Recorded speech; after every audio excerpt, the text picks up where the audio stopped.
and smile today.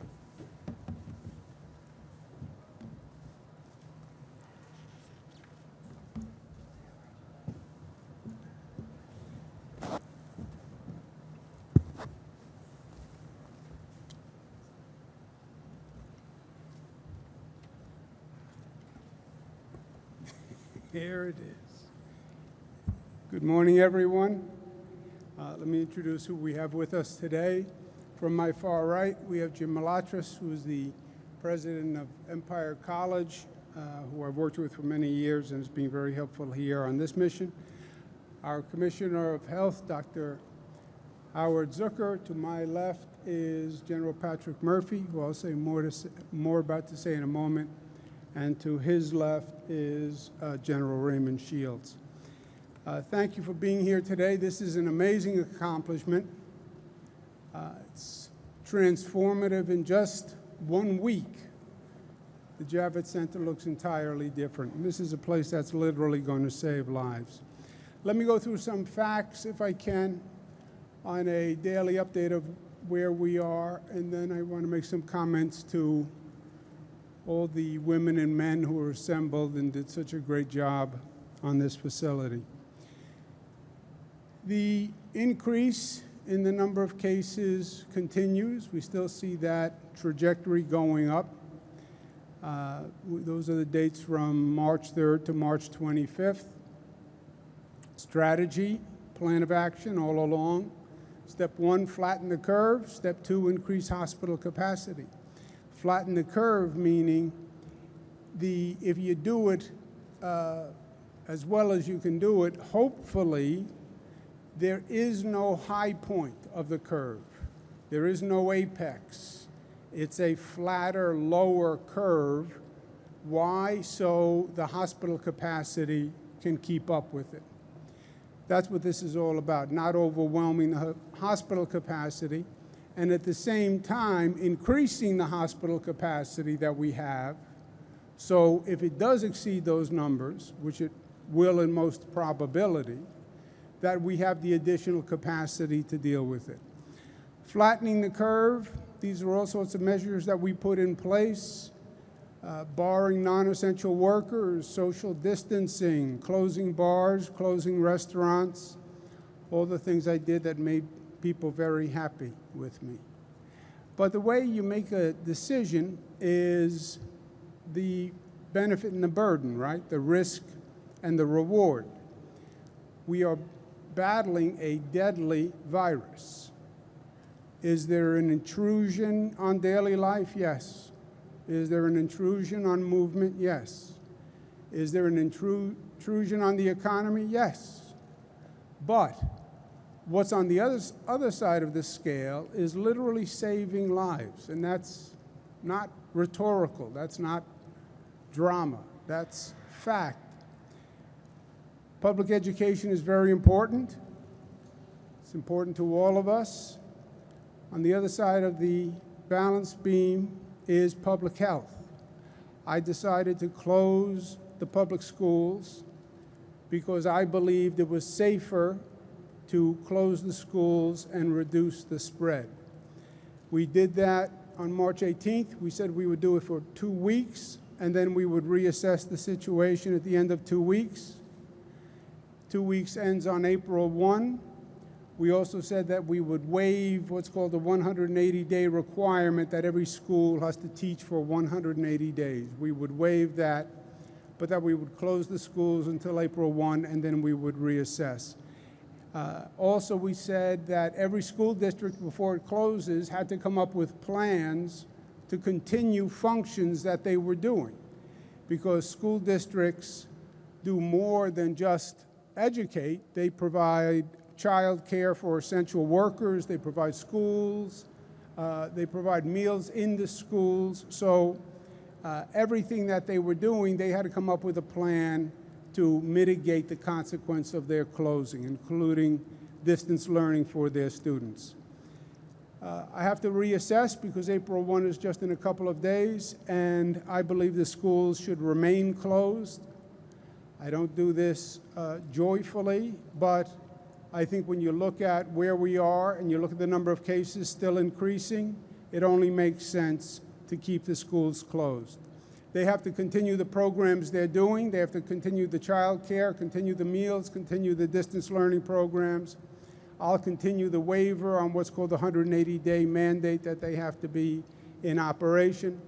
But we're going to close the schools for another 2 weeks, and then we'll reassess at that point, and that is statewide.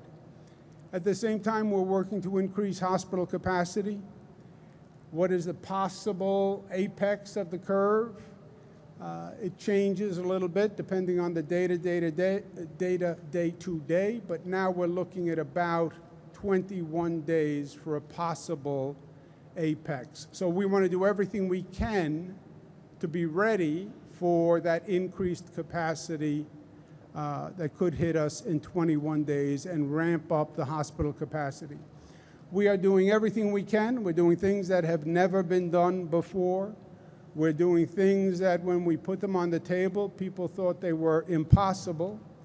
But we are now doing the impossible, as you know well here with what you did over the past week. All hospitals have to increase their capacity by 50%. We're asking hospitals to try to increase their capacity 100% because we need that many beds. We're also looking at converting dorms. We're looking at converting hotels. We've been gathering equipment from everywhere we can, PPE equipment. Most important piece of equipment for us are ventilators. And we're shopping literally around the globe to put it all in place. We're creating a stockpile of this equipment so that when and if the apex hits, we can deploy equipment from the stockpile to whatever region of the state or whatever hospital needs it. So we collect it, we hold it, as a hospital needs it, a region needs it, then we deploy it. The N95 masks, surgical masks, examination gloves, protective gowns, coveralls, and most importantly, the ventilators. Why ventilators? Because this is a respiratory illness.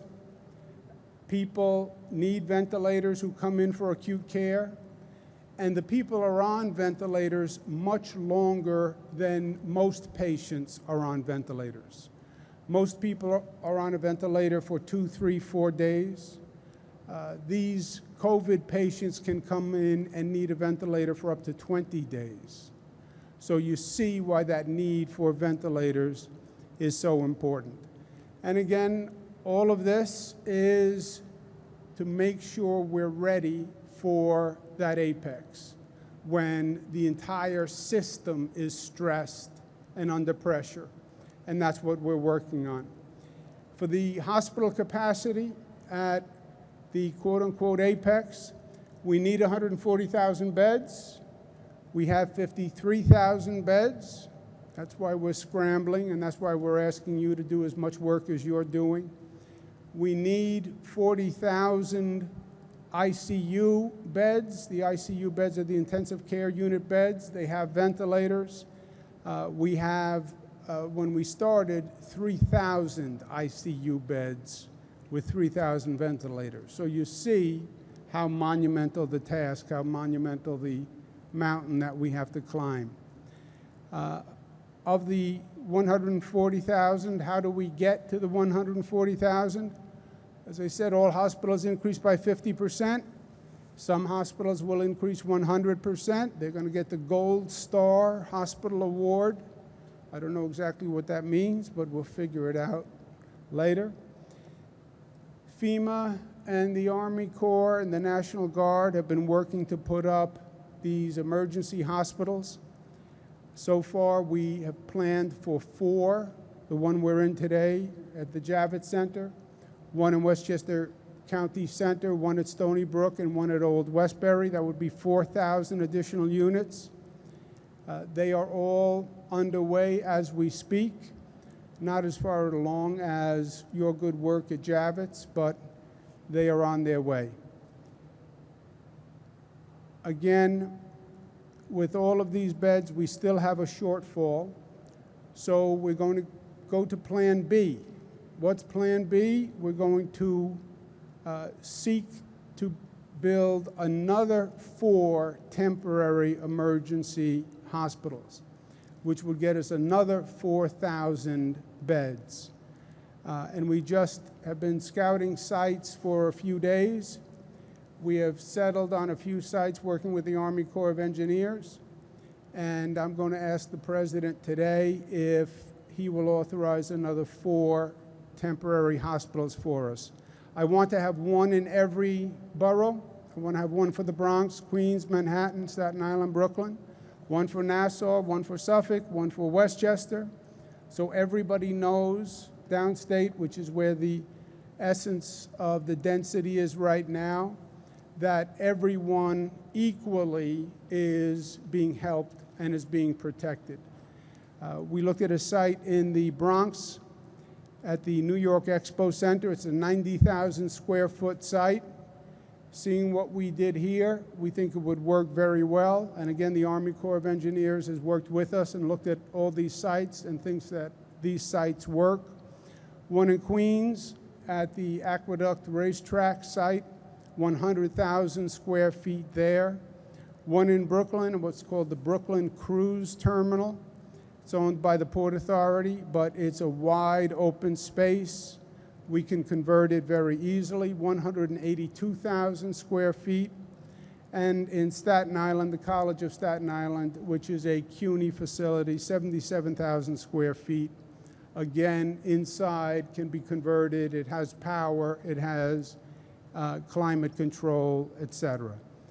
We would do the same thing that we've done here successfully, so we know it works, we know it's feasible. Building the interior space, we have exterior space that we could put up a temporary tent for supplies, equipment, et cetera. That would give us coverage all across the downstate area with proximate facilities to every location downstate, and frankly is the best plan that we can put together and execute in this timeline. We also have, beyond the next phase of temporary hospitals, if the White House grants that request, we have the Navy ship Comfort coming up that is going to be on its way soon. It's going to be right here in New York Harbor. It is a massive facility in and of itself, 1,000 beds, 1,200 medical personnel, 12 operating rooms. It has a pharmacy, it has a laboratory, and it should be here on Monday. So that will also help us in this quest. And then we're looking at dormitories and converting dormitories downstate. We're looking at City College dormitories, Queens College. We have the dormitories because the colleges are closed and the students have left, so we actually have dormitories that we can convert. We're also looking at hotels and nursing homes. We're looking at the Marriott Brooklyn Bridge Hotel and a nursing home called Brooklyn Center. So as you can see, we're looking far and wide, very creative, aggressive, and finding all the space that we can possibly find and converting it to be ready in case we have that overflow capacity. We also have it planned out so that this will be coming online before we think the apex hits, and at the same time, we're trying to flatten the curve to delay and soften that apex, right? Those are the two strategies. Slow the spread, flatten the curve. In the meantime, increase the hospital capacity so whatever that surge is that you have, you actually have the capacity to deal with it. And right now we have a plan where over the next 3 or 4 weeks, which is the same timeline as the apex possibly coming, we're going to have the capacity as high as we can possibly get the capacity. In terms of where we are today, because we're tracking the numbers, we want to see what's happening and are we getting closer to the apex? Are we succeeding in flattening the curve? We've been testing. We test more in this state than any state in the United States. We test more per capita than China or South Korea. So we ramped up very quickly on the testing. New tests, 16,000. Total tested, 138,000. Number of positive cases, total cases, 44,000. New cases, 7,377.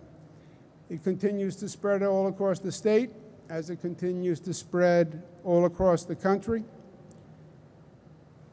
The number of deaths, we're up to 519 in New York. That's up from 385. That is going to continue to go up, and that is the worst news that I could possibly tell the people of the state of New York. The reason why the number is going up is because some people came into the hospital 20 days, 25 days ago and have been on a ventilator for that long a period of time. The longer you are on a ventilator, the less likely you're going to come off that ventilator. And that's not just true with this virus. That's true with every illness. When somebody's on that ventilator for a prolonged period of time, the outcome is usually not good. So we're seeing a significant increase in deaths because the length of time people are on the ventilator is increasing, and the more it increases, the higher the level of deaths will increase. And again, we expect that to continue to increase. It's bad news, it's tragic news, it's the worst news, but it is not unexpected news either. If you talk to any healthcare professional, they'll tell you about, if you're talking about a loved one, if they're not off that ventilator in a relatively short period of time, it's not a good sign.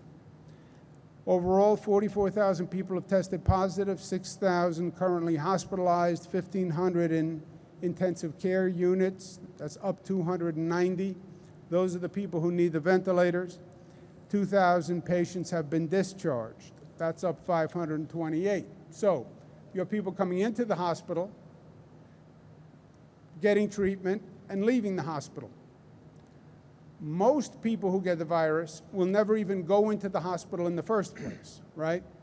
So we have to keep this in focus. 80% of the people who get the virus will what they call self-resolve. You'll feel ill, maybe you won't feel that ill, you'll think you have the flu, and you self-resolve. 80% of the people. 20% will go into a hospital. Some of them will get short-term treatment, and then they go home.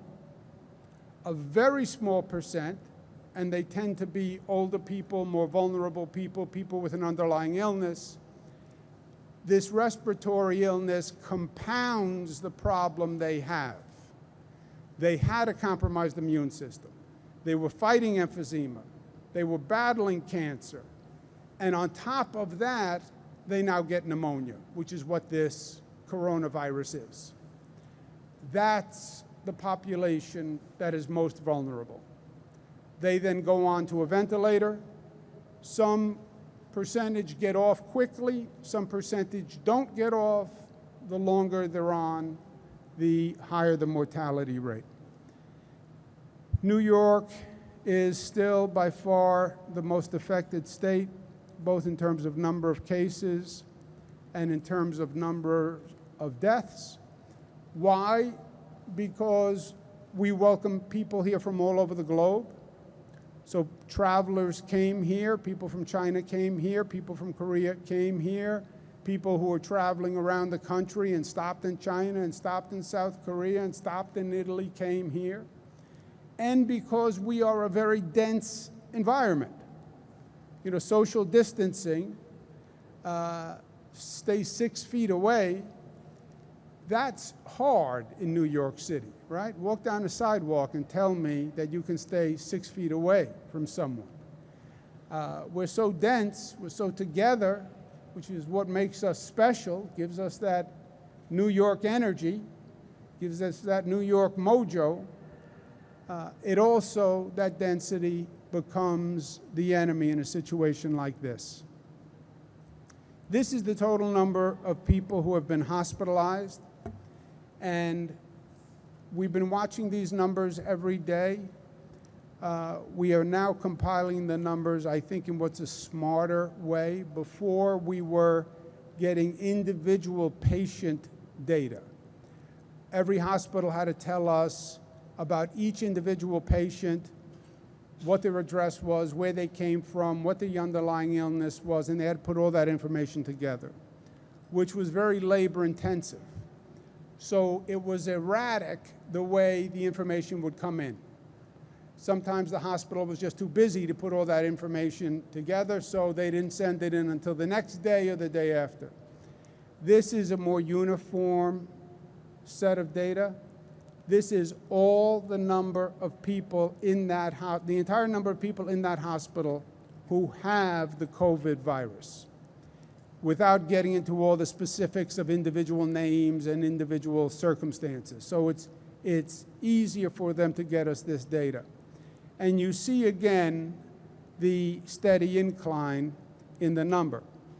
But, and this is good news, early on, you see that the number was doubling every 2.5 days. Then it was doubling every 3 days. Now it's doubling about every 4 days. It's still doubling, and that's still bad news because it still means you're moving up towards an apex, right? Because that number still goes up. But there is good news in that the rate of the increase is slowing. So they're two separate facts. The rate of the increase is slowing, but the number of cases are still going up, all right? And those 2 points are consistent, and that's what we're seeing. We want to see the rate slowing, and then we want to see the number of actual cases coming down or flattening. That's the flattening of the curve. But this is where we are today. Again, to keep it all in perspective, people don't know what to make of the coronavirus, what's going to happen. Johns Hopkins has studied every coronavirus since China. 542,000 cases they've studied. Of all those cases, there have been 24,000 deaths. That's a lot of deaths, yes, but compared to 542,000 cases, it gives you a sense of the lethality of this disease. And if you look at the 24,000, they're going to be overwhelmingly older people, vulnerable people, people with underlying illnesses, etc. The amount of support that we have gotten from New Yorkers in the midst of this crisis is just extraordinary. I am a born and bred New Yorker. If you can't tell my Queens accent, I can tell your Bronx accent and your Brooklyn accent and your Manhattan accent and your Staten Island accent. But New Yorkers never cease to amaze me, how big their heart is. You know, they talk about how New Yorkers are tough. Yeah, you know, we're tough. To live in a place like this, you have to be tough. But as tough as we are is as loving as we are, and is as big as our heart is. And when someone needs something, there's no place I'd rather be than New York. And the number of people who are volunteering, who are coming forward, we put out a call for additional medical personnel because we have to staff all these additional beds. We put out a call, 62,000 volunteers. The number went up 10,000 in one day. How beautiful is that?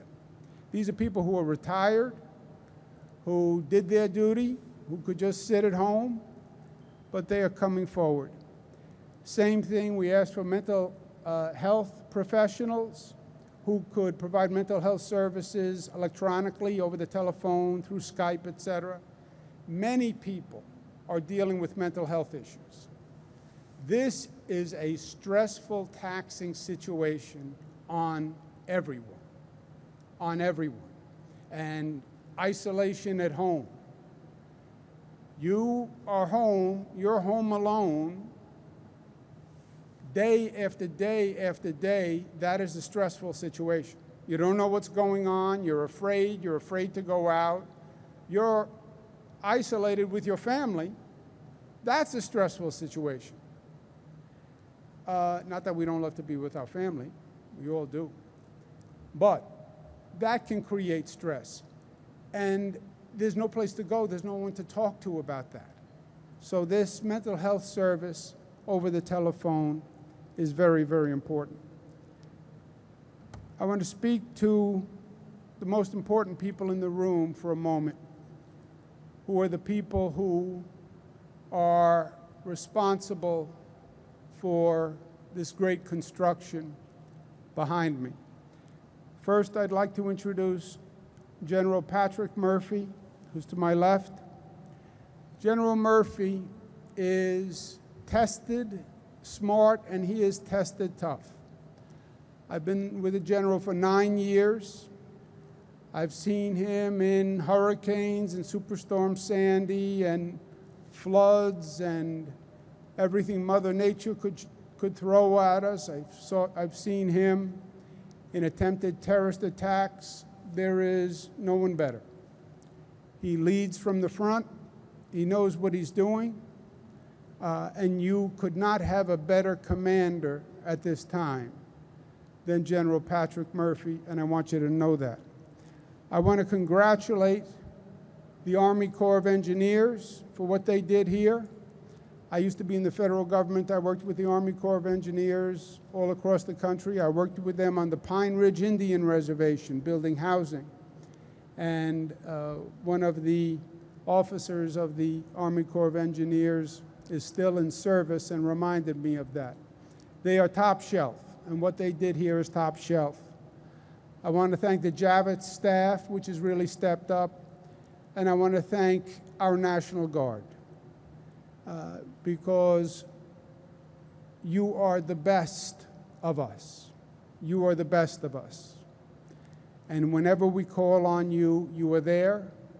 And what you did in this facility in 1 week, creating a hospital, is just incredible. I don't know how you did it. Now, you did such a good job that I'm asking for 4 more from the president. That's the downside of being as good as you are at what you did.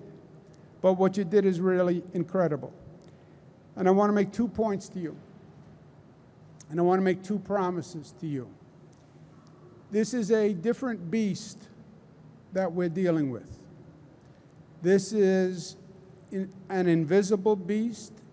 It is an insidious beast.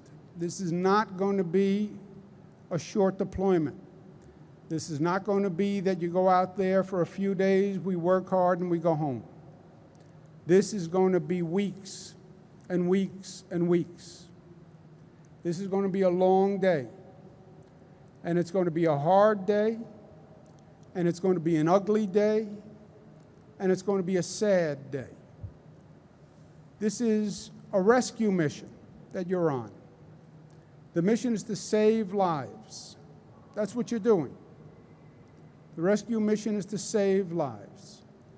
And as hard as we work, we're not going to be able to save everyone.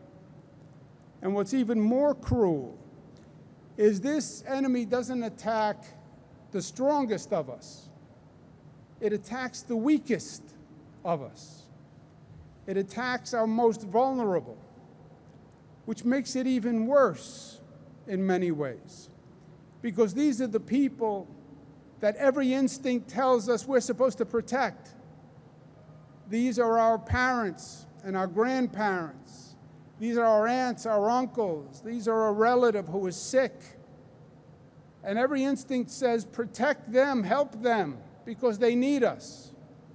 And those are the exact people that this enemy attacks. Every time I've called out the National Guard, I've said the same thing to you.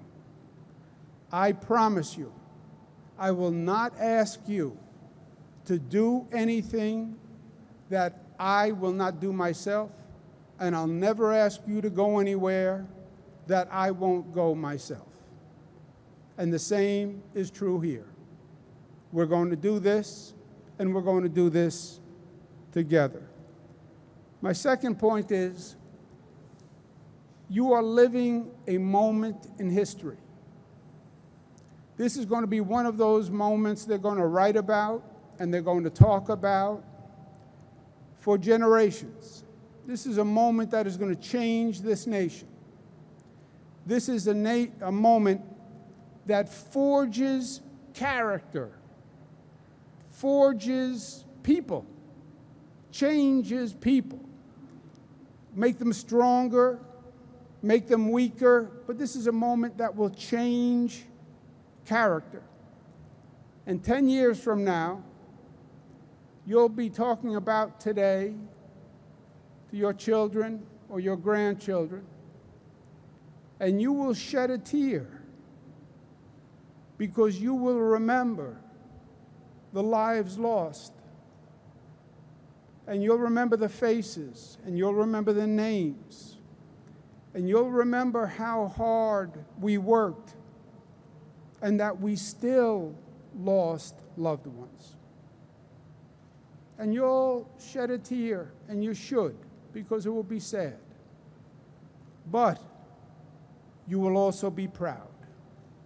You'll be proud of what you did. You'll be proud that you showed up. You showed up when other people played it safe. You had the courage to show up.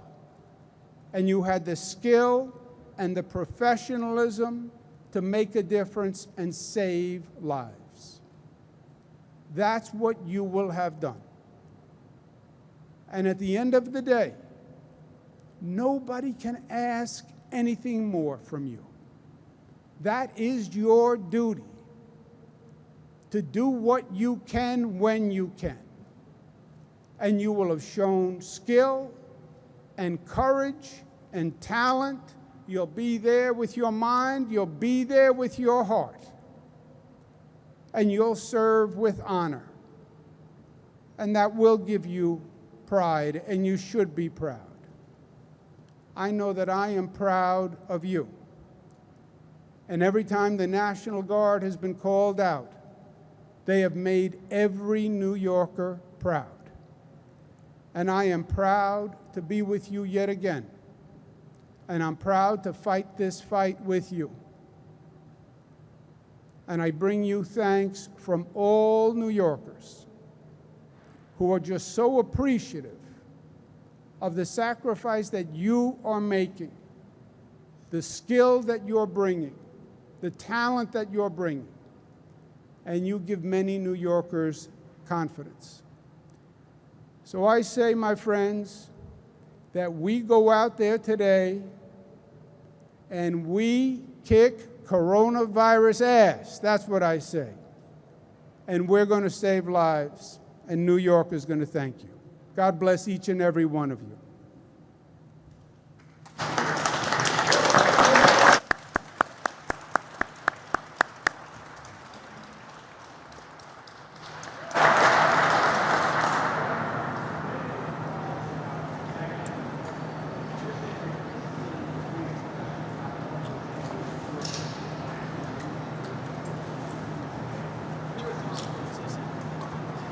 The question was, for those of you who couldn't hear it, let me paraphrase it the way I want to paraphrase it, because I don't want to answer his question directly. When you've been doing what I've been doing long enough, you learn to just answer the question you want to answer. The facts, okay, Zach? Somebody said on one of the cable news shows, the ventilators that New York needed aren't even being deployed. They're in a stockpile. Yes, they're in a stockpile. Because that's where they're supposed to be, because we don't need them yet. We need them for the Apex. The Apex isn't here. So we're gathering them in the stockpile, so when we need them, they will be there. We don't need them today because we're not at capacity today. That's why they're not deployed, because they're not needed. Second point, well, maybe you don't need 30,000. Well, look, I don't have a crystal ball. Everybody's entitled to their own opinion. But I don't operate here on opinion. I operate on facts and on data and on numbers and on projections. We have Cornell Weil, which is making projections. The CDC is making projections. McKinsey and Company are making projections for us. All the projections say you could have an apex needing 140,000 beds and about 40,000 ventilators. Those are numbers, Zach. Not I feel, I think, I believe, I want to believe. Make the decisions based on the data and the science. And we're following the data and the science, and that's what the data and the science says. I hope we don't need 30,000 ventilators. I hope some natural weather change happens overnight and kills the virus globally. That's what I hope. But that's my hope. That's my emotion. That's my thought. The numbers say you may need 30,000.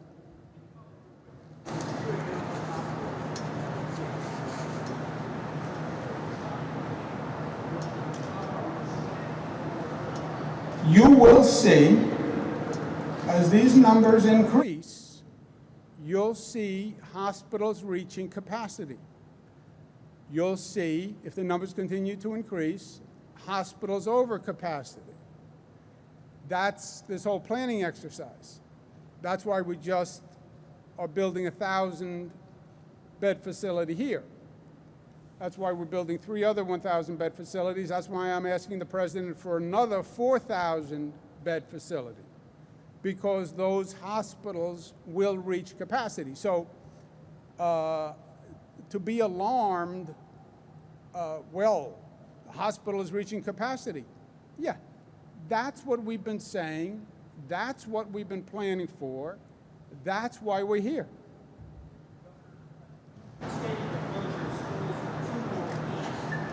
Forecasting apex is after that.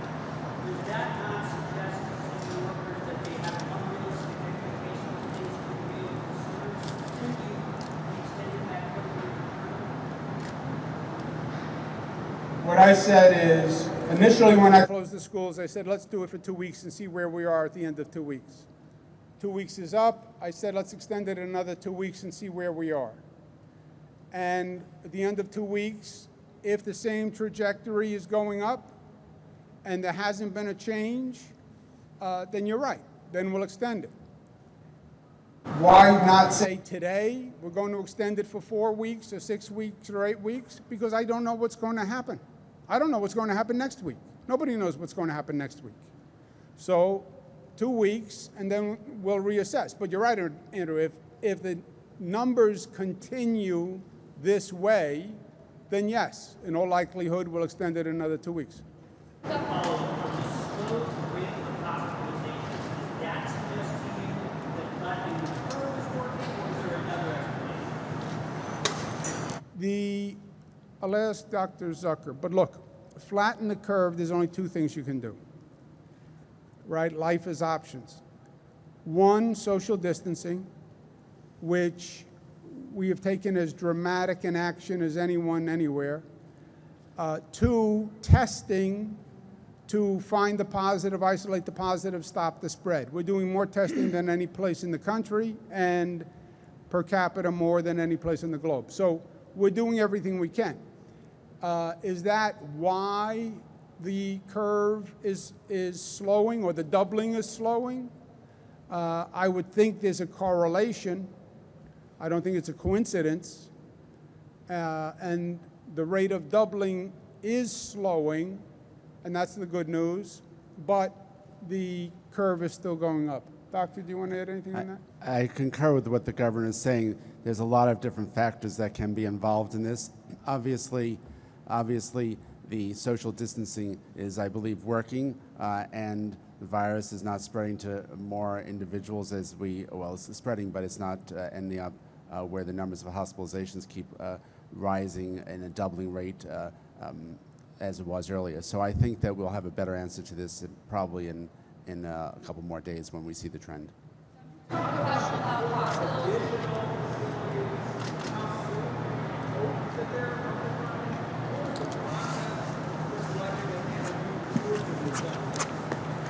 Starting with the last, that was a really multifaceted question. Since I only remember the last one, yes.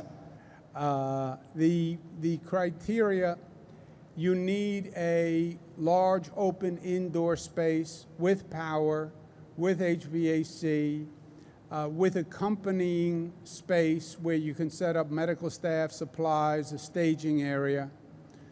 You need a place that's now empty so you don't have to clear it. And my strategic decision was one per county. So every county, every borough has one facility in their borough. And we looked at about 10 sites, and we eliminated them. We got them down to a short list. We went with the Army Corps of Engineers because they would actually do the construction of it.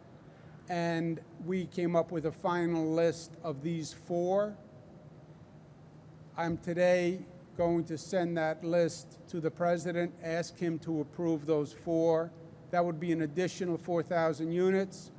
We have 4,000 units on the table. This is 1,000 of those 4,000. So it'll be a total of 8,000 units from the federal government for temporary hospital beds.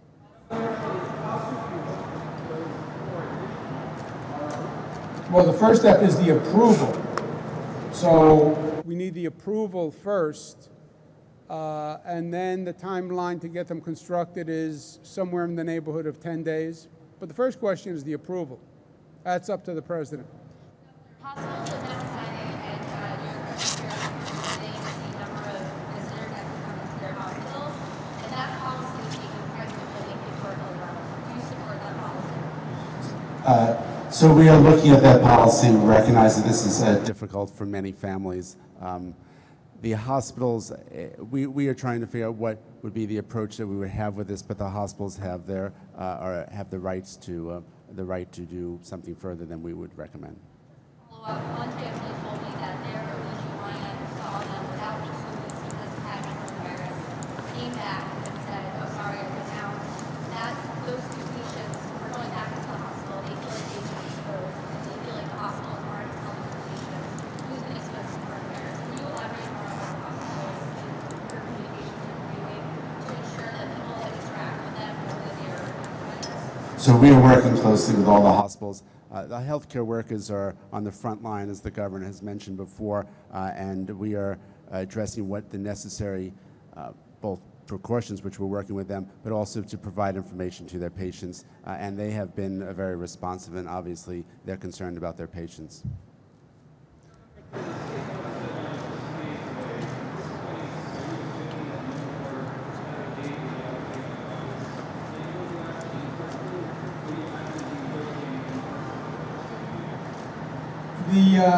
Yes. I do the budget and discussions with the legislative leaders. The federal government said, promised, implied, stated that they would provide aid to state governments. They passed a bill that didn't do that. You know, this is math at one point. We have no state revenues to speak of. We're going to have to dramatically cut our state expenses. You can't spend that which you don't have. You can't do that in a family. You can't do that in a business. You can't do that in government. The federal government only gave us $5 billion. That's only for coronavirus expenses. That's all it can be used for. We've lost about $10 to $15 billion in revenue. People don't work, they don't pay income tax, business is closed, they don't pay tax. So we have about a $10 to $15 billion hole. Federal government gave us 0, Nada, niente, zilch. We're going to have to cut.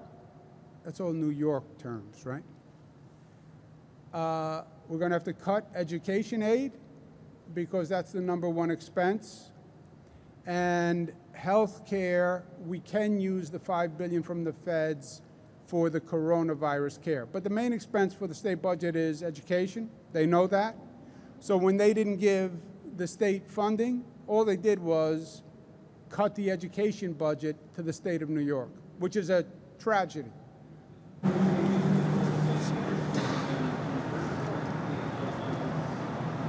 I do both with them.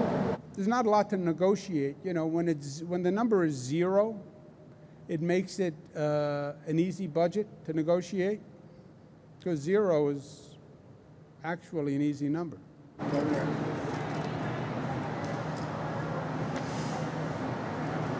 Executive Order 4, I'm sorry.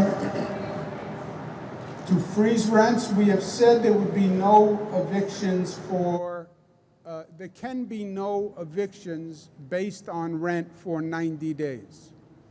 So if you don't pay rent for 90 days, you cannot be evicted.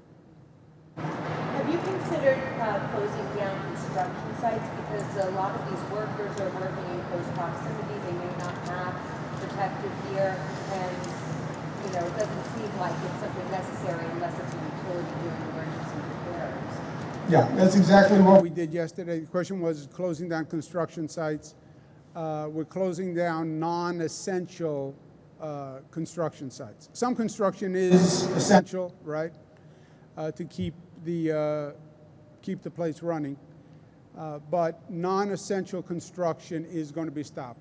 Consider non-essential. we have A a list. I can get it to you later if you'd like.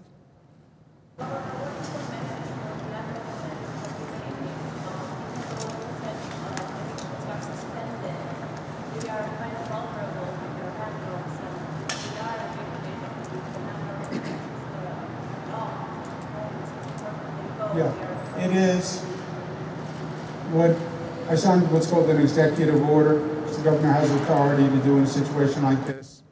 People are out of work. You're out of work. You can qualify for unemployment insurance. That's not what you were making. You still have to buy food. You still have to pay expenses. Rent, which tends to be 40–50% of a person's income, believe it or not, becomes a very big expense to carry. I signed an executive order saying for the next 3 months, a landlord by law cannot evict a tenant for non-payment of rent. So if you can't pay the rent, that's an understandable circumstance. We said 90 days because we don't know how long this is going to go on. We could always revisit it. But for now, for 90 days, by law, the landlord cannot evict you. All right, let's go to work, guys. Thank you all very much. Just give them a big round of applause for what they've done and what they're doing.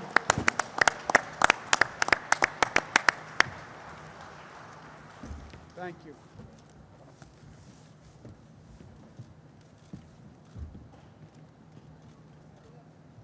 Taking my coffee. You just gonna sit there like that? I'll see you guys. Thank you.